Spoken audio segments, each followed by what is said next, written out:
Hi, it's Friday of Holy Week, which means it's Good Friday, which means we're going to be talking about a very terrible day. When Jesus and his friends had finished with their goodbye meal, they walked into a garden to pray, and that's where Jesus' enemies found him. The men had torches and clubs and sticks. They were very frightened, and right in front was Judas, who had been one of Jesus' closest friends. Judas crept up to Jesus and kissed him on the cheek. "This is the man you want," said Judas. "Arrest him." Jesus looked very sad.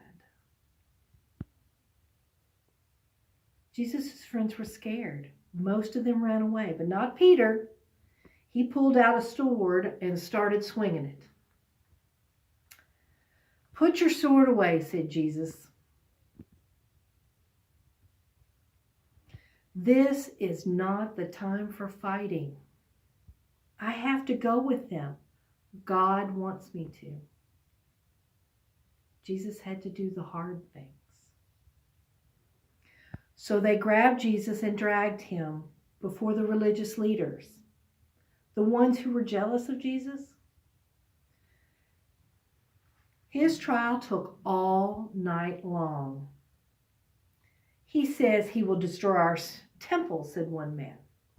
"He says he's a king," said another.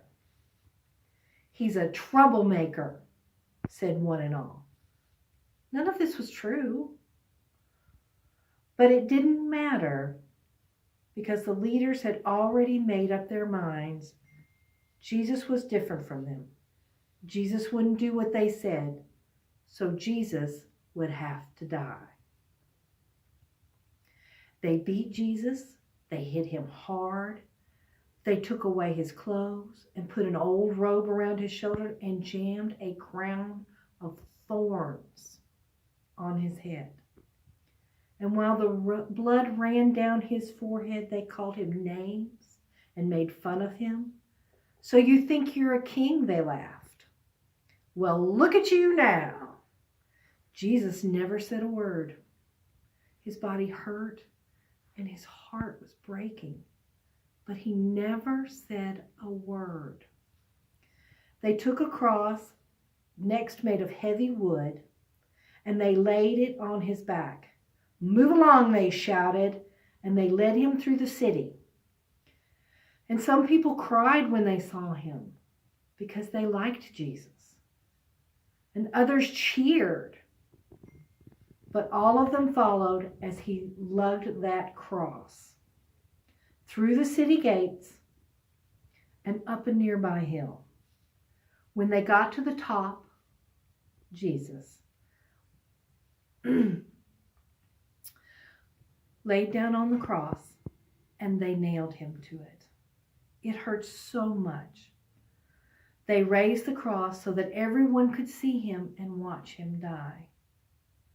A thief hanging next to him was afraid, but Jesus told him and helped him that he would feel better.